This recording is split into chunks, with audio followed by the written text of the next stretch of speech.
పశ్చిమాసియా యుద్ధం కారణంగా ప్రపంచ దేశాలలో సంక్షోభం నెలకొంది.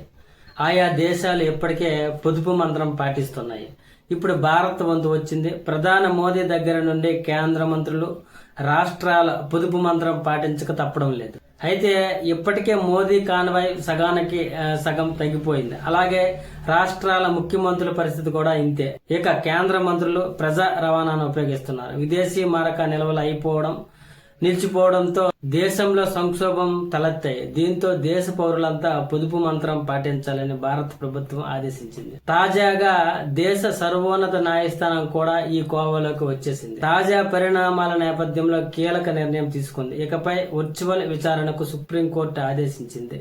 రిజిస్ట్రీ వర్గాల సమాచారం ప్రకారం ఈ విచారణకు కేవలం సోమ, శుక్రవారాలు మాత్రమే నిర్వహించాలని కోర్టు ఆదేశించింది. ప్రస్తుత పరిస్థితుల దృష్టి ఉంచుకునే సిజేఐ సూర్యకాంత్ ఈ నిర్ణయం తీసుకున్నారు.